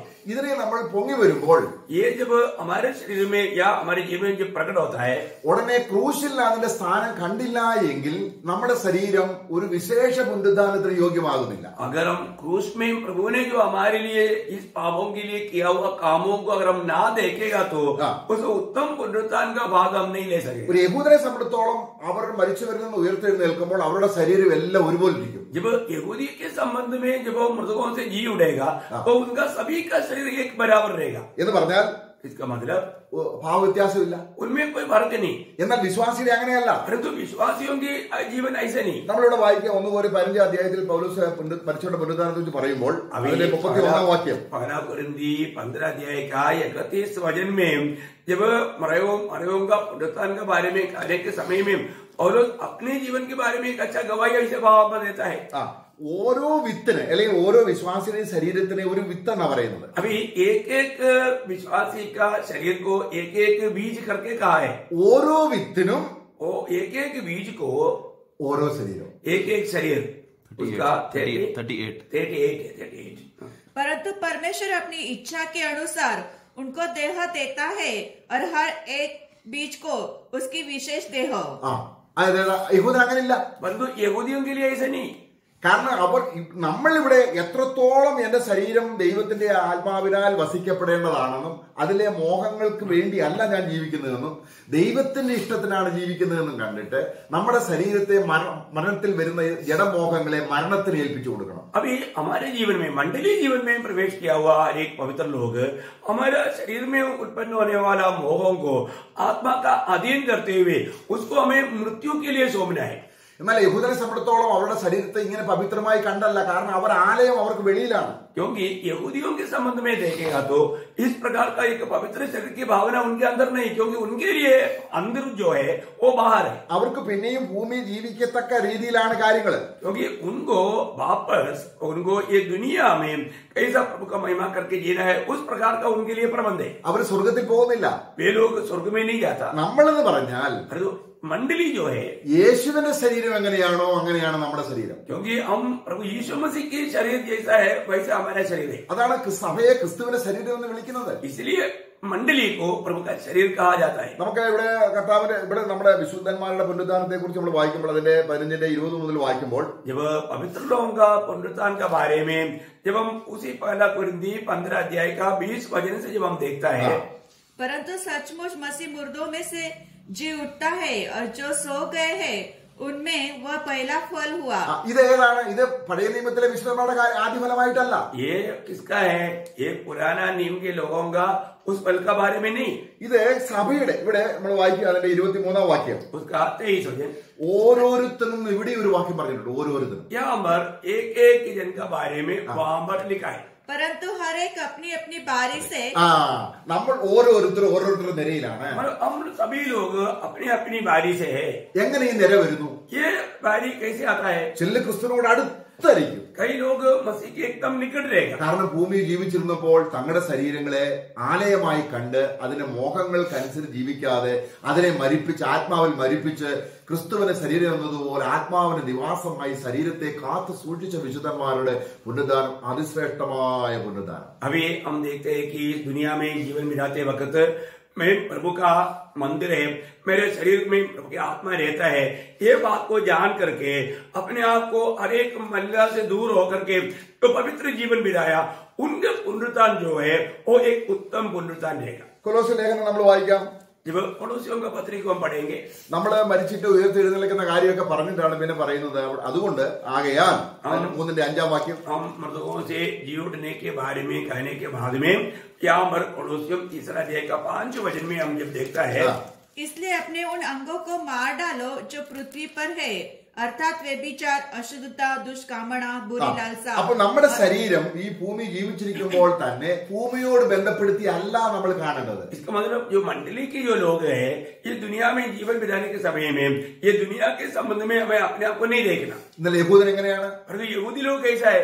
യഹൂദൻ ആ രീതിയിലുള്ള ജീവിതമല്ല അവർ നയിച്ചത്. यहूदी लोग उस प्रकार का एक जीवन नहीं बिताया. അതുകൊണ്ട് സഭയുടെ പുനരുദ്ധാനത്തിന്റെ ശ്രേഷ്ഠതയും യഹൂദന്റെ പുനരുദ്ധാനത്തിന്റെ വിശേഷതയും തമ്മിൽ ഒരുമിച്ച് കാണാൻ പാടില്ല. इसका मतलब क्या है कि यहूदियों का पुनरुत्थान और मंडली के पुनरुत्थान वो एक ही बराबर में हमें नहीं देखना चाहिए. അതുകൊണ്ട് നമ്മൾ ഇവിടെ ഇപ്പോൾ ജീവിക്കുമ്പോൾ अभी हम जब जीवित है, നമ്മള് പരിശുദ്ധാത്മാവ് നമ്മളെ എത്രയധികമാണ് ഈ പുനരുദ്ധാനത്തിനു വേണ്ടി നമ്മളെ ഒരുക്കുന്നത് എന്ന് നമ്മൾ അറിയണം. पवित्र आत्मा कितना अधिक हमें इस पुनरुत्थान के लिए तैयार करता है, ये बात को हमें जानना चाहिए. നമ്മള് 1 കൊരിന്ത്യർ അതിന്റെ 6-ാം അധ്യായത്തിൽ വായിക്കുകയാണ്. जब पहला कुरिन्थी 6वां अध्याय में जब हम पढ़ता है, അവിടെ പൗലോസ് പറയാണ്, എനിക്ക് സകലത്തിനും കർത്തവ്യമാണ്. 1:12 വാക്യത്തിൽ വായിക്കുകയാണ്. उसका 12 वचन में 6 अध्याय का 12 वचन में, सब वस्तु मेरे लिए उचित तो है, परंतु सब वस्तु ये लाभ की नहीं. सब वस्तुएं मेरे लिए उचित तो है, परंतु मैं किसी बात के अधीन न रहूंगा. ഇവിടെ പൗലോസിന്റെ ശരീരത്തെ കുറിച്ച് പറയുകയാണ്. ये अपने शारीरिक जीवन के बारे में पौलुस गवाही दे रहा है. എന്റെ ശരീരം ഞാൻ ഒന്നിനും അധീനമാക്കി കൊടുക്കത്തില്ല. मैं किसी बात के मैं अधीन अपने आप को नहीं करता. എന്റെ ശരീരം ഞാൻ ക്രിസ്തുവിന് മാത്രം, ക്രിസ്തുവിന്റെ മഹിമ വെളിപ്പെടാൻ വേണ്ടി മാത്രമാണ്. ഞാൻ ജീവിച്ചിരുന്നാലും മരിച്ചാലും എന്റെ ശരീരം കൊണ്ട് ഞാൻ ദൈവത്തെ മഹത്വപ്പെടുത്തും. मैं मेरे शरीर के द्वारा मैं मेरे प्रभु का महिमा करूंगा. मैं जीवित रहे या मर जाए, मेरे जीवन से प्रभु का महिमा होगा. इस रीति में अपने शरीर को पौलुस प्रभु के अधीन कर देते हैं. എന്നിട്ട് പിന്നെ നമ്മൾ അതിന്റെ 13-ാം വാക്യത്തിൽ വായിക്കുകയാണ്. और 13 वचन में जब हम पढ़ता है, നമ്മൾ തിന്നുകയും കുടിക്കുകയും ചെയ്യുന്നതിലൂടെ ഒരു യഹൂദൻ തിന്നുകയും കുടിക്കുകയും ചെയ്യുന്നത് പോലെ അല്ല. കാരണം നമ്മുടെ ശരീരം തിന്നാനും കുടിക്കാനും ഒക്കെയും ജീവൻ നിലനിർത്താൻ വേണ്ടിയാണ്. പക്ഷെങ്കിൽ നമ്മുടെ ശരീരം തിന്നുന്നതും കുടിക്കുന്നതും പോലും ക്രിസ്തുവിന്റെ മഹത്വത്തിന് വേണ്ടിയാണ്. परंतु हम लोग वहां पर देखते हैं कि जब हम जो खाता पीता है वो बात यहूदियों की जैसा नहीं. हम लोग जो भी काम करता है वो प्रभु का महिमा के लिए खाता और पीता है. അവിടെ വായിക്കുക, ശരീരമോ ദുർനടപ്പിനല്ല. अब हम देखते हैं कि हमारे शरीर बुरे चाल के लिए नहीं. എന്ന് പറഞ്ഞാൽ ഈ അക്ഷരീയ ശരീരം इस शरीर जो हमारा शरीर है ദുർനടപ്പിനല്ല. वो उस बुरी चाल के लिए नहीं. അതിനകത്ത് എല്ലാ കാര്യമുണ്ട്. उसके अंदर सारे बुराई आएगा. നമ്മള് സമയം നമ്മൾ ദുർവിനിയോഗം ചെയ്യുമ്പോൾ ദുർനടപ്പുണ്ട്. हम लोग समय को अगर गलत रीति में इस्तेमाल करेगा तो वहां पर भी बुरी चाल आएगा. നമ്മുടെ പൈസ ദുർവിനിയോഗം ചെയ്യുമ്പോൾ ദുർനടപ്പുണ്ട്. अगर हम अपने धन को गलत रीति में इस्तेमाल करते हैं तो वहां पर भी बुरी चाल आएगा. നമ്മൾ ദുർനടപ്പെന്ന് ഉദ്ദേശിക്കുമ്പോൾ വ്യഭിചാര എന്നൊരു കാര്യത്തിൽ മാത്രമാണ് നമ്മൾ ശ്രദ്ധ കൊടുക്കുന്നത്. कई बार लोग ये बुरी चाल को व्यभिचार उस शब्द में ही समझ करके व्यभिचार को ही समझता है.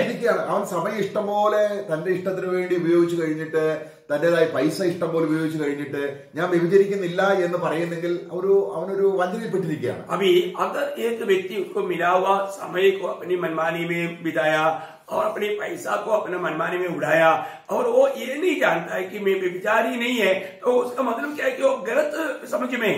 ക്രിസ്തു തന്റെ ശരീരത്തെ ദൈവത്തിനു വേണ്ടി സമർപ്പിച്ച് ജീവിച്ചു. കർത്താവ് പ്രാർത്ഥിക്കുന്നുണ്ട്, പിതാവേ ഒരു ശരീരം നീ ഒരുക്കിയിട്ടുണ്ടല്ലോ.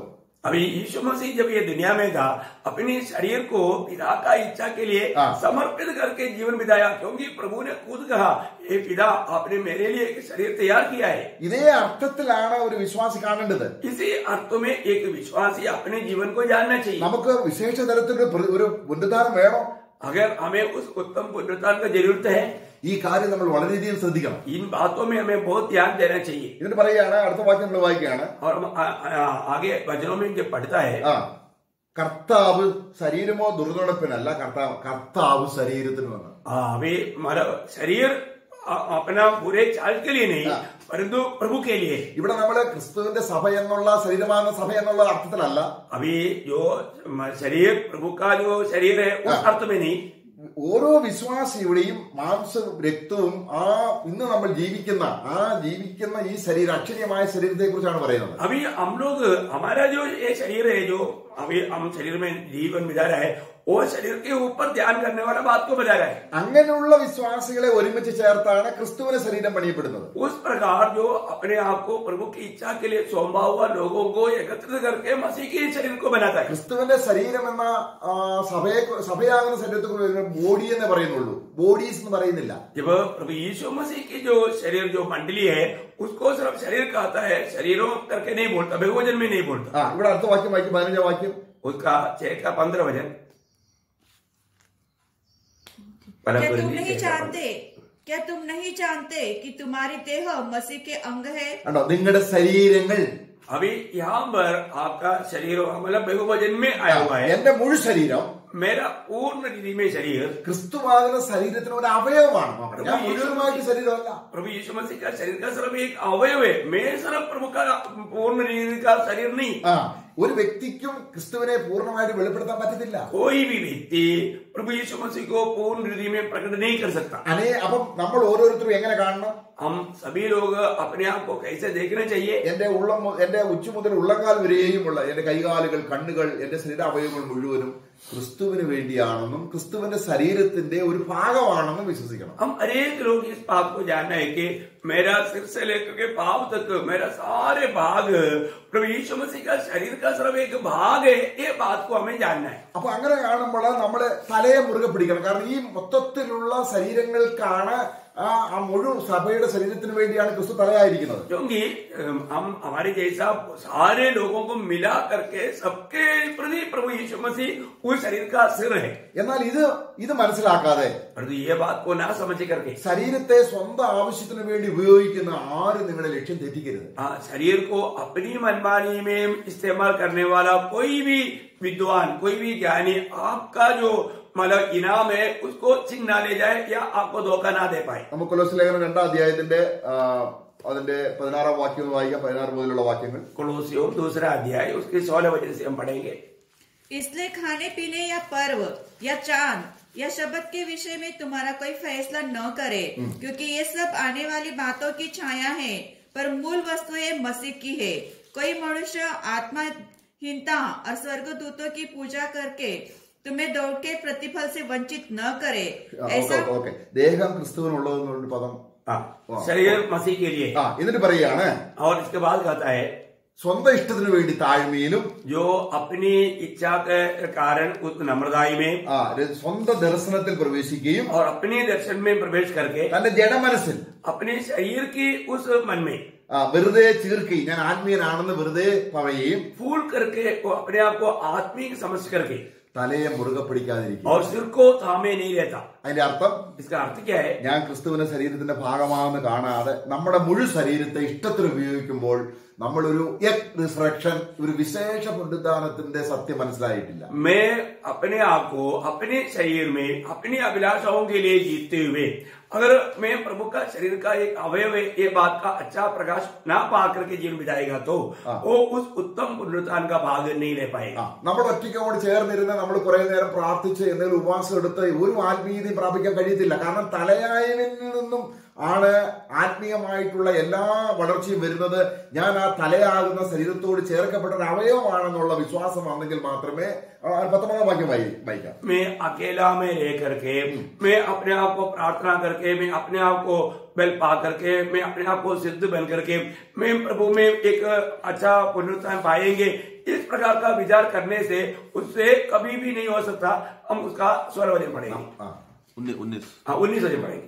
और उस शिरोमणि को पकड़े नहीं रहता, जिससे सारी देह जोड़ों और पट्टों के द्वारा पालन पोषण पाकर और एक साथ गठकर परमेश्वर की ओर से बढ़ती जाती है। നോക്കുക, നമ്മളിപ്പോ പ്രാർത്ഥിക്കുമ്പോൾ വ്യക്തിപരമായി പ്രാർത്ഥിക്കരുതെന്നല്ല, बोलने का अर्थ आप व्यक्तिगत जीवन में प्रार्थना नहीं करना, ऐसा नहीं। തീർച്ചയായിട്ടും വ്യക്തിപരമായി പ്രാർത്ഥിക്കണം. हमें व्यक्तिगत प्रार्थना चाहिए, പ്രാർത്ഥിക്കുമ്പോൾ നമ്മൾ എന്താ മനസ്സിലാക്കുന്നത്? परंतु प्रार्थना में हमने क्या समझते हैं? ഞാൻ ഒറ്റയ്ക്ക് പ്രാർത്ഥിച്ച് എന്തോ മേടിച്ച് ഞാൻ എന്തോ ഒരു വലിയ ആളാകുന്നു എന്നുള്ള രീതിയിലല്ല. പിന്നെയോ ഞാൻ ക്രിസ്തു ശരീരത്തിൽ ഒരു അവയവമാണെന്നും തലയാകുന്ന ക്രിസ്തുവിൽ നിന്നാണ് എന്നിലേക്ക് ഈ ജീവൻ വ്യാപരിക്കുന്നതെന്നും ഞാൻ വിശ്വാസത്തോടെ കാണണം. എന്റെ ശരീരം ക്രിസ്തുവിന്റെ വകയാണ്. मतलब हमारे जीवन में हम व्यक्तिगत जीवन में अकेला में होकर के मैं कुछ पा करके मैं और लोगों से बहुत श्रेष्ठ बनता, ऐसा नहीं। मेरे शरीर का एक सिर्फ अवयव है, इसलिए मैं शरीर के साथ बना रह करके प्रभु की मतलब इच्छा, प्रभु का अधिकार मेरे जीवन में पूर्ण रूप में होने लायक कि अपने आप को समर्पण करके जीवन बिताना।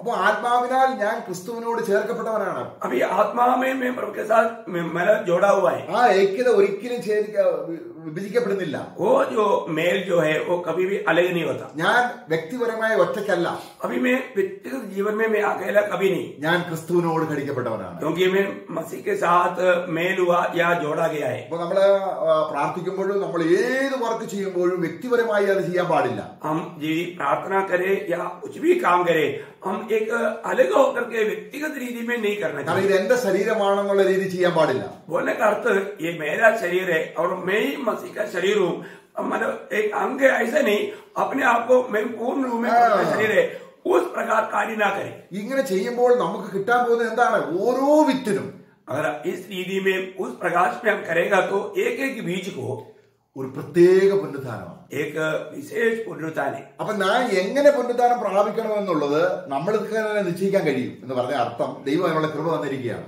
हम लोग कैसा पुनरुत्थान पाना चाहिए, ये बात हमें खुद को निर्णय लेकर के जीवन बिता सकता है, उसके लिए प्रभु ने हमें अनुमति दिया है। ഇന്ന് എന്റെ ശരീരം കൊണ്ട് ദൈവത്തെ മഹത്വപ്പെടുത്താനാണ് എന്റെ ശരീരം ഉപയോഗിക്കുന്നതെങ്കിൽ തീർച്ചയായിട്ടും അതിമഹത്തായ ഒരു വിശേഷ പുനരുത്ഥാനം എനിക്ക് കിട്ടും. आज अगर मैं मेरी शरीर के द्वारा प्रभु की महिमा करने के लिए एक सच्चा समर्पण के साथ जीवन बिताता है तो निश्चय हमें उस उत्तम पुनरुत्थान में भाग मिलेगा। നമ്മള് 1 കൊരിന്ത്യർ അതിന്റെ 6 അധ്യായത്തിന്റെ 19 വാക്യം, जब पहला कुरिन्थी 6 अध्याय का 19 वचन, क्या तुम नहीं जानते कि तुम्हारी देह पवित्र आत्मा का मंदिर है जो तुम्हें बसा हुआ है और तुम्हें परमेश्वर की ओर से मिला है और तुम अपने नहीं हो?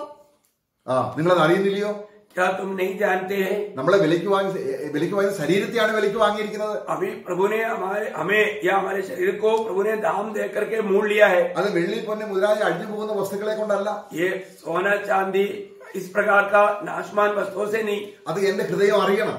ये मेरा हृदय जानना चाहिए। എന്നിട്ട് എന്റെ ഹൃദയം और मेरा हृदय എന്റെ ശരീരം കൊണ്ട് ദൈവത്തെ മഹത്വപ്പെടുത്തുവാനുള്ള ബോധ്യത്തിലേക്ക് വരണം. मेरा शरीर के द्वारा प्रभु को महिमा करना, इस प्रकार का ज्ञान में आना।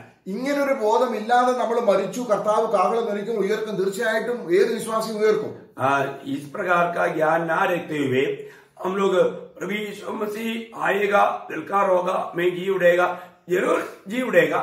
പക്ഷെ അങ്ങനെയുള്ള ഒരു വിശ്വാസി ഇതുപോലെ പൗലോസിനെ പോലെ ശരീരത്തെ ഒരു വിശേഷ പുനരുദ്ധാനത്തിന് വേണ്ടി ഒരുക്കി പ്രത്യേകാൽ ജീവിക്കുന്ന വിശ്വാസിയുടെ പുനരുദ്ധാനവും തമ്മിൽ വ്യത്യാസമുണ്ട്. परंतु उस प्रकार मैं उधार पाया है, मैं कैसे भी जीवेगा तो भी मैं जी उड़ेगा, उसका पुनरुत्थान में और पौलुस के जैसा अपने आप को प्रभु के लिए जीवन बिताते हुए उन लोग अपने शरीर को प्रभु के लिए तैयार किया, प्रभु का अधीन कर दिया, उस प्रकार का पुनरुत्थान में बहुत फर्क है।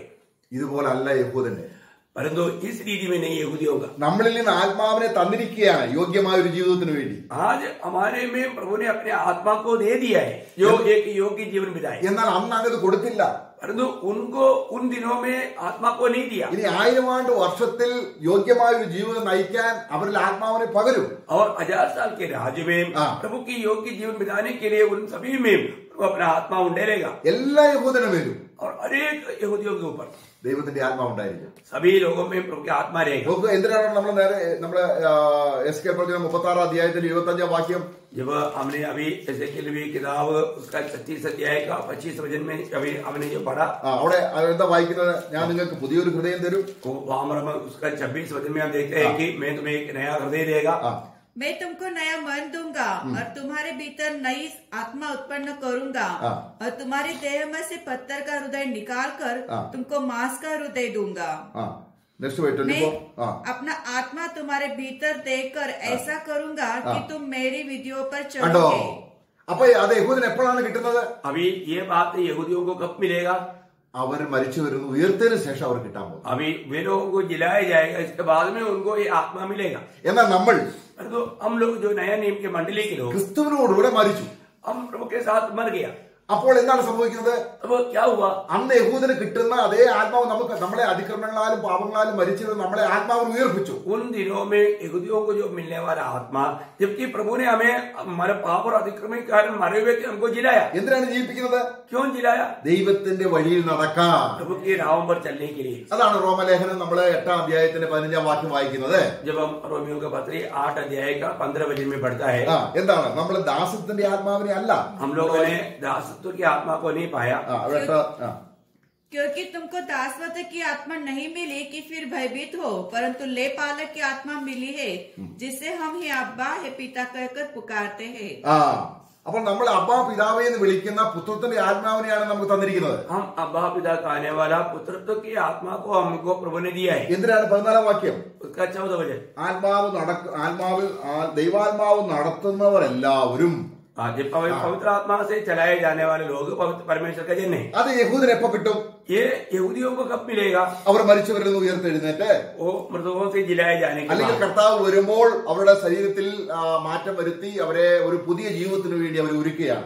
जब प्रभु के आगमन में उन लोगों को प्रभु जिलाएंगे और एक नया जीवन के लिए प्रभु उनको तैयार करेंगे. അപ്പൊ യഹൂദന് കിട്ടാൻ പോകുന്ന ആ പുനരുദ്ധാനം നമ്മൾ ഓൾറെഡി പ്രാപിച്ചു കഴിഞ്ഞു. अब ये यहूदियों को जो मिलने जा रहा है वो पुनरुत्थान हम लोगों ने ऑलरेडी पा चुके हैं. ആത്മാവിൽ നടക്കാൻ വേണ്ടിയാണ് ആത്മാവിനെ കൊടുക്കുന്നത്. क्योंकि आत्मा के अनुसार चलने के लिए आत्मा देता है. നമ്മൾ പഴയ ജീവിതം അവസാനിപ്പിച്ചു, हमारा पुराना जिंदगी समाप्त हो गया. എന്നിട്ട് അവന്റെ മരണത്തോട് ഏകീഭവിക്കുന്നുവെങ്കിൽ हम उसकी मृत्यु के साथ अगर एक समान हो गया तो എങ്കിൽ നമ്മളെ പുനരുദ്ധാനം. ऐसा है तो पुनरुत्थान. ഇത് പറയുമ്പോൾ ശരീരത്തിന്റെ പുനരുദ്ധാനം അല്ല ഇവിടെ ഉദ്ദേശിക്കുന്നത്. ये शरीर के पुनरुत्थान की बात नहीं. ഇങ്ങനെ ആത്മാവിൽ പുനരുദ്ധാനത്തിൽ നടക്കുന്നവരുടെ ശരീരത്തിന്റെ പുനരുദ്ധാനം അതിശ്രേഷ്ഠമാണ്. अभी और अतिक्रमी कारण मरे हुए हमको जिलाने के बाद प्रभु की आत्मा के अनुसार चलने वाला लोगों का पुनरुत्थान की बात है. അപ്പോൾ ഇപ്പോൾ നമ്മൾ നടക്കുന്നത് എങ്ങനെയാണ്? अभी हम कैसे चलता है? പുനരുദ്ധാന പുത്രന്മാരായിട്ടാണ്. हम पुनरुत्थान की संतान के रूप में. നമ്മുടെ ശരീരത്തിൽ മാത്രമേ ഉള്ളൂ ആ പുനരുദ്ധാനം എത്താതിരിക്കുന്നത്. सिर्फ अभी हमारे शरीर में वो पुनरुत्थान नहीं എന്ന് പറഞ്ഞാൽ इसका अर्थ പുനരുദ്ധാനത്തിന്റെ ശക്തി ഇപ്പോഴേ ശരീരത്തിൽ വെളിപ്പെട്ടുകൊണ്ടിരിക്കുകയാണ്. पुनरुत्थान की सामर्थ्य अभी हमारे शरीर में प्रकट होते जा रहा है. നമ്മൾ റോമലേഖനം 8-ാം അധ്യായം വായിച്ച് अभी रोमियो का पत्री 8 अध्याय में അവിടെ യേശുവിന്റെ ആത്മാവില്ലാത്തവൻ അവനുള്ളവനല്ല. उसका 9 वचन में हम देखते हैं कि जिसमें मसीह की आत्मा नहीं वो उनका जन नहीं. അവിടെ അതിന്റെ 10-ാം വാക്യം. उसका 9-10, परंतु जबकि परमेश्वर का आत्मा तुम में बसता है तो तुम शारीरिक दशा में नहीं നോക്കുക, परंतु आत्मिक. അവിടെ അർത്ഥം ദൈവത്തിന്റെ ആത്മാവ് നിങ്ങൾ വസിക്കുന്നെങ്കിൽ നിങ്ങൾ ലോകജാതികളെ പോലെ അല്ല നിങ്ങളുടെ ശരീരം. तो यदि पवित्र आत्मा आपके अंदर है तो आप दुनिया की जाति के लोगों के जैसे आपका जीवन नहीं. 9-ാം വാക്യത്തിൽ വായിക്കുന്നത് ഇങ്ങനെയാണ്, 9 वचन में ऐसे पढ़ता है, നിങ്ങൾ ദൈവത്തിന്റെ ആത്മാവ് നിങ്ങളിൽ ഉണ്ടെങ്കിൽ നിങ്ങൾ ജഡത്തിലല്ല. यदि प्रभु की आत्मा तुम में है तो तुम शरीर में नहीं. ദൈവത്തിന്റെ ആത്മാവ് ഉണ്ടെങ്കിൽ നിങ്ങൾ ആത്മാവിലാണ്. अगर आप प्रभु का आत्मा पाया है तो आप आत्मा में है. അത് യഹൂദന് എപ്പോഴാണ് കിട്ടുന്നത്? ये यहूदियों को कब मिलेगा? എപ്പോഴാണ് കിട്ടുന്നത്? ये कब मिलेगा? അവർ മരിച്ചവരിൽ നിന്ന് ഉയർത്ത്, ये मृतकों से जिलाया जाएगा. അല്ലെങ്കിൽ ജീവിച്ചിരിക്കുന്നവർ കർത്താവ് വരുമ്പോൾ और जो उस समय में जीवित है वो लोग അങ്ങനെ ഒരു ഇസ്രായേൽ രാഷ്ട്രം പിറന്ന് ദൈവത്തിന്റെ ചട്ടങ്ങളിൽ നടക്കുന്ന ഒരു ജനം ഉണ്ടാവും. और इस रीति में जिलाए जाकर के प्रभु की आत्मा उंडेलने के बाद प्रभु के रागों में चलने वाला एक झुंड रहेगा. എന്നാൽ സഭയോ, परंतु मंडली, നമ്മുടെ മൃതശരീരം അല്ലെങ്കിൽ പാപത്തിന് അധീനമായ ശരീരം ക്രിസ്തുവിനോട് ക്രൂശിക്കപ്പെട്ടു. हमारा जो पुराना शरीर जो है वो मसीह के साथ सूली पर चढ़ाया गया. എന്നിട്ട് മരിച്ചിട്ട് ഉയർത്തെഴുന്നേറ്റ് നമ്മളെ റോമലേഖനം അതിന്റെ 6-ാം അധ്യായം നമ്മൾ വായിക്കുകയാണ്. और हम मृतकों से जी उड़ करके हम प्रभु में प्रभु के साथ प्रभु के अनुरूप आत्मा के अनुसार नया तरीके का जीवन बिताता है. हम रोमियो का पत्री 6 अध्याय का 4 वचन में पढ़ते हैं. അല്ല 6-ന്റെ 13-ാം വാക്യം. उसका 13 वचन, और न अपने अंगों को अधर्म के हत्यार होने के लिए पाप को सौंपो, पर अपने आप को मरे हुओं में से जी उठा हुआ जानकर परमेश्वर को सौंपो। അപ്പൊ അതിന്റെ അർത്ഥാണ് ക്രിസ്തുവിനോട് കൂടെ ഞാൻ മരിച്ചവനാണെന്നും. अभी यहाँ का अर्थ क्या है कि मैं मसीह के साथ जब मसीह सूर्य पर चढ़ाया गया, मैं भी मसीह के साथ मारा गया। എന്ന് പറഞ്ഞ അർത്ഥം എന്റെ പാപജീവിതം അവസാനിച്ചു. बोलने का अर्थ यह है कि मेरा जो पाप में जीवन बिताने का अवस्था खत्म हो गया। ഇനി എന്റെ ശരീരം എന്റെ അല്ല, अभी मेरा शरीर मेरा नहीं, എന്റെ ശരീരം കർത്താവ് വിലയ്ക്ക് വാങ്ങി. अभी मेरा शरीर को प्रभु ने दाम दे करके मोल लिया। ഇനി ഇത് ഈ ശരീരത്തിലൂടെ എന്ത് വെളിപ്പെട്ടാലും अभी ये शरीर के द्वारा कुछ भी बात प्रकट हो, അത് കർത്താവിന് വേണ്ടിയാണ്. ये प्रभु के लिए। അപ്പൊ അത് ആരാണ് നമ്മൾ സമർപ്പിക്കാൻ പറയുന്നത്? इसके लिए प्रभु का वचन कहता है कि अपने आप को प्रभु के लिए समर्पण करो। ഇങ്ങനെ സമർപ്പിച്ചില്ല എങ്കിൽ अगर हम इस रीति में समर्पण नहीं किया तो അവിടെ നമ്മള് അതിന്റെ 6:17 उसका 6 अध्याय का 17 वचन, നമ്മുടെ പഴയ ജീവിതം എങ്ങനെയായിരുന്നു? हमारा पुराने जीवन कैसे थे? നമ്മൾ പാപത്തിന്റെ ദാസന്മാരായിരുന്നു. हम भाव के दासत्व में थे। പാപം ചെയ്യാൻ വേണ്ടി മാത്രം, ഇല്ലെങ്കിൽ എനിക്ക് സ്വാർത്ഥത, ഞാൻ എന്ന വിഷയത്തിന് വേണ്ടി മാത്രം ജീവിച്ചവരാണ്. मैं अपनी मनमानी में जीवन बिताया। എന്റെ ശരീരം, मेरा शरीर, എന്റെ വീട്, मेरा घर, എന്റെ ഭാര്യ, मेरा पत्नी, എന്റെ മക്കൾ, मेरा बच्चा, എന്റെ വിദ്യാഭ്യാസം, मेरा एजुकेशन, അങ്ങനെ എന്ത് കണ്ടാലും എന്റെ ലോകത്തിൽ എന്ത് കണ്ടാലും എനിക്കത് വേണം. जो भी दुनिया में देखता है वो सब मेरा कहने वाला व्यक्तिगत रीति में एक अभिलाषा के साथ जीने वाला अनुभव। നോക്കുക, अब देखिए, ഒരു വിശ്വാസി അതിന് മരിച്ചു. ये अभी प्रभु में आ गया है तो एक विश्वासी इस प्रकार का दुनिया की बातों के लिए मर गया। അപ്പോൾ നിങ്ങളെ അവിടെ 17 വാക്യം, നിങ്ങൾ ഇങ്ങനെ പാപത്തിന്റെ ദാസന്മാരായിരുന്നു എന്ന് പറഞ്ഞാൽ പാപത്തിന്റെ അടിമതി, പാപത്തെ സേവിച്ച് ജീവിക്കുകയാണ്. उसका 17 वचन में हम देखते हैं कि इस रीति में आप लोग पाप का गुलाम थे, पाप के अनुसार जीवन बिताते थे। എന്നാൽ നിങ്ങളെ പഠിപ്പിച്ച ഉപദേശത്തെ ഹൃദയപൂർവ്വം അനുസരിച്ചു. അതാണ് റോമലേഖനം 6:6 വാക്യം. जब आपने आपको सिखाया हुआ उन बातों को आप मन से मान लिया, इसलिए रोमियो 6 का 6 वचन, हम जानते हैं कि हमारा पुराना मनुष्यत्व उसके साथ क्रूस पर चढ़ाया गया ताकि पाप का शरीर व्यर्थ हो जाए और हम आगे को पाप के दासत्व में न रहे. അപ്പം നമ്മൾ നേരത്തെ റോമലേഖനം അതിന്റെ 1 Corinthians 15 അധ്യായത്തിന്റെ 31 വാക്യത്തിൽ വായിച്ചു, നീ മരിച്ചപ്പോൾ വിതച്ചത് ചത്തില്ല എങ്കിൽ. अभी हमने पहले कुरिन्थी 15 अध्याय का 31 वचन में हमने पढ़ा था कि यदि आपने जो बोया और वो नहीं मरा है तो, മരിച്ചെങ്കിലല്ലേ ദൈവത്തിന് ഓരോ വിത്തിനും അതിന്റേതായ നിലയിൽ ഒരു ശരീരം കൊടുക്കാൻ കഴിയുന്നത്. क्योंकि मरे हुए उन बीजों को ही प्रभु उसकी अनुसार अलग अलग देह दे पाएगा. അപ്പൊ ഒരു വിശ്വാസി എന്ത് ചെയ്യണം? अभी एक विश्वासी को क्या करना चाहिए? അവന്റെ മനസ്സിൽ ഉയർന്നു വരുന്ന പാപമോഹങ്ങൾക്ക് ദിവസവും അവൻ മരിക്കണം. इसका उनका दिल में उड़ने वाला हरेक पाप की इच्छाओं को रोज मरना है. അപ്പൊ എത്ര കൃത്യതയോടെയാണ് ക്രൂശ് നമ്മൾ ഉപയോഗിക്കേണ്ടത്? इसका मतलब कितना अच्छी तरह हमें क्रूस को अपने जीवन में लाना चाहिए. കാരണം നമ്മുടെ പുനരുദ്ധാനം പരിശുദ്ധാത്മാവിലാണ്. നമ്മുടെ കർത്താവിനെ ഉയർപ്പിച്ചതുപോലെ നമ്മൾ 1 Corinthians വായിച്ചിട്ടുണ്ട്, കർത്താവിനെ ഉയർപ്പിച്ചതുപോലെ നമ്മളെ ഉയർപ്പിക്കും. जब हम लोग पहला कुरिन्थी में पढ़ता है कि जैसे मसीह को जिलाया वैसे हमको भी जिलाए. അവിടെ 1 Corinthians 6 അധ്യായത്തിൽ നമ്മൾ വായിക്കും, നമ്മുടെ ശരീരം കർത്താവിന്റെ ആണെന്നും अभी हमारा शरीर प्रभु का है. അത് കർത്താവിന്റെ ആത്മാവിനാൽ നയിക്കപ്പെടുന്നവരായി നമ്മൾ സമർപ്പിക്കുമ്പോൾ, और हम जब प्रभु की आत्मा की द्वारा चलाए जाते हुए हम अपने आप को, हमारे अंगों को जब समर्पण करते हैं, അതിന്റെ 14 വാക്യം, എന്നാൽ ദൈവം കർത്താവിനെ ഉയർപ്പിച്ചതുപോലെ, ഇവിടെ ദൈവം ഉദ്ദേശിക്കുന്ന പരിശുദ്ധാത്മാവിനെയാണ്. उसका 14 वचन, जब परमेश्वर ने मतलब मसीह को जिलाया, 6 का 14, पहला कुरिन्थी 6:14, परमेश्वर ने अपनी सामर्थ से प्रभु को जिलाया और हमें भी जिलाएगा. നോക്കുക, നമ്മളെ ഉയർപ്പിക്കും, हमें भी जिलाएगा. അപ്പൊ ജീവിച്ചിരിക്കുമ്പോൾ നമ്മൾ എന്ത് ചെയ്യണം? इसलिए हमें जीते हमें क्या करना है? എന്റെ ശരീരം मेरे शरीर മുഴുവനുമായിട്ടും എന്റെ ശരീരമല്ലെന്നും അത് ക്രിസ്തുവിന്റെ ശരീരത്തിന്റെ അവയവമാണെന്നുമാണ് നമ്മൾ വിശ്വസിക്കേണ്ടത്. जब मेरा शरीर पूर्ण रूप में ये मतलब मसीह का शरीर सिर्फ मेरा शरीर नहीं, वो मेरे शरीर का एक अवयव है. इस दर्शन के साथ हम अपने आप को समर्पण करना. 15 വാക്യം ഉണ്ടോ, നിങ്ങളുടെ ശരീരങ്ങൾ. क्या तुम नहीं जानते कि तुम्हारे देह मसीह का अंग है?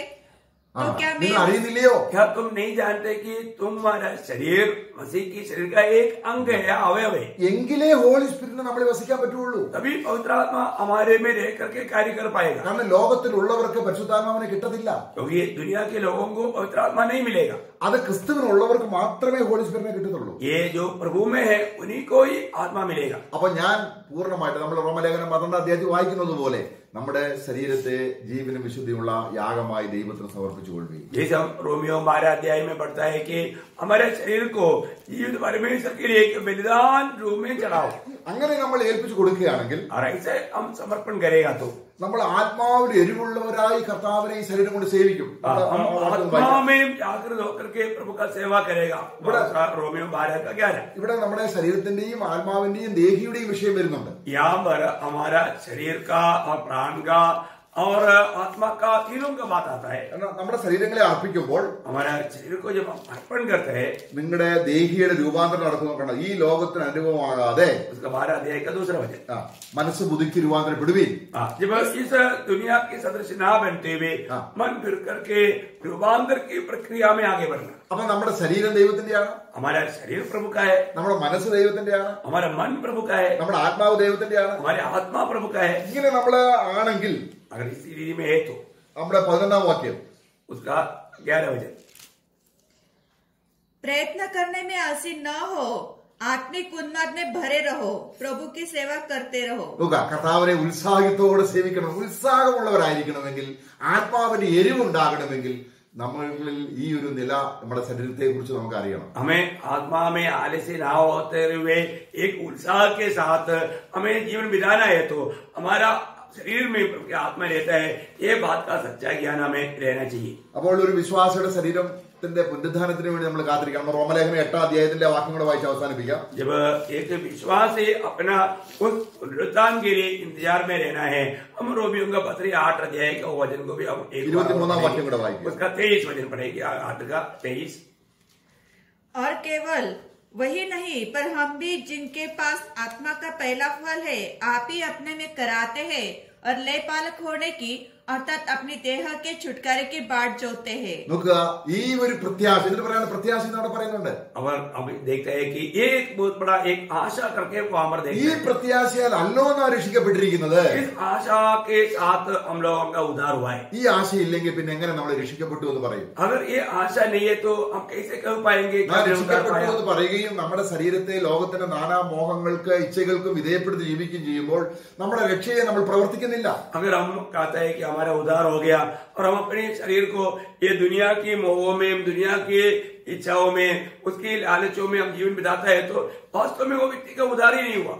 ഇനി പെട്ടെന്ന് നടക്കാൻ പോകുന്ന അടുത്ത സംഭവം എന്ന് പറയുന്നത് കർത്താവിന്റെ വരവാണ്. अभी बहुत जल्दी होने वाला संभव हमारे प्रभु का आगमन है। അത് വിശ്വാസികളുടെ പുനരുദ്ധാനത്തിന് വേണ്ടിയുള്ള വരവാണ്. ये हम विश्वासियों का या मंडली का पुनरुत्थान के लिए आगमन है। എന്നാൽ യഹൂദിന് വേണ്ടി വരുന്ന മഹത്വ പ്രത്യക്ഷത്തിലാണ് നമ്മൾ കണ്ടു. परंतु हमने अभी यहाँ पर क्लियर देखा है कि यहूदियों के लिए जो आता है वो प्रभु का प्रकट आगमन है, वो बादलों में प्रकट होकर आएगा। വിശ്വാസികളുടെ പുനരുദ്ധാനത്തിൽ പഴയ നിയമ വിശുദ്ധന്മാർ ഉയർക്കുന്നില്ല.